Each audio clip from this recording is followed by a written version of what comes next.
speaking of, well, let's back up a little bit. It says in verse 10, and ye are complete in him which is the head of all principality and power. So I thought you're saved, but it says here, in whom also ye are circumcised with the circumcision made without hands. Now, a lot of people say that's an invisible word. Now, it describes what it is. In putting off the body of the sins of the flesh by the circumcision of Christ. What is the circumcision of Christ? Buried with him in baptism, wherein also ye are risen with him through the faith of the operation of God, who hath raised him up from the dead. Speaking of baptism, baptism is picturing a circumcision of the old flesh. That's what that's talking about. It's called the circumcision of Christ. Now, it has nothing to do with the Old Testament circumcision. Old Testament circumcision was only to Jews and male Jews. This is speaking of something that putting off, picturing, putting off the old man.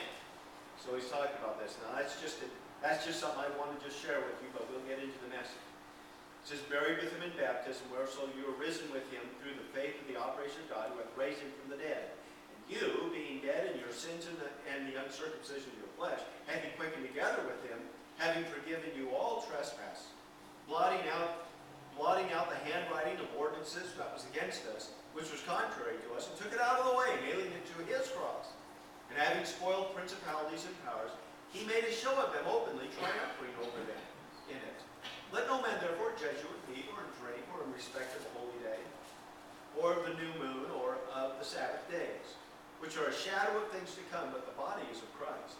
Let no man beguile you of your reward in a voluntary humility and worshiping of angels, intruding into those things which ye have not seen, vainly puffed up by the fleshly mind, and holding not the head, from which all the body by joints and bands having nourishment ministered and knit together increaseth with the increase of God.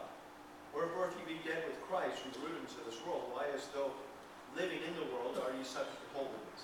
To ordinances, I mean, touching on the taste not, handle not, which are all to perish with the using after the commandments and doctrines of men. Which things have indeed a show of wisdom in all worship and humility and neglecting of the body, not in any honor to the satisfying of the flesh. If I can point in verse 17 through 19, it says, in verse 17, which are a shadow of things to come, but the body is of Christ. In verse 19, and not holding the head, for which all the body by joints and bands having nourishment ministered and knit together, increaseth the knowledge of God. This is speaking of something that's very important to us. Now, the book of Colossae is written to the church of Colossians, and it's written about the body of Christ. It's written, and it describes that the body is his church. Now, we do not have to belabor the point that the church has to be, first of all, it has to have rules. Number one, it has to be a church. The assembly has to have rules, has to have rules of membership and conduct. It has to be right assembly. And it has to be local. It has to be met with the local people, and it has to be autonomous. You have to be able to, it has to be visible. You have to be able to see the people that are there. It has to take care of those business matters. So we know that the word that we get church is for people who bind themselves together under the rules and the doctrines of the New Testament. They have to be saved people. They have to be baptized people. They're taking care of the Lord's business. Now that's what a church is. It's a local, visible, New Testament church of saved, baptized people.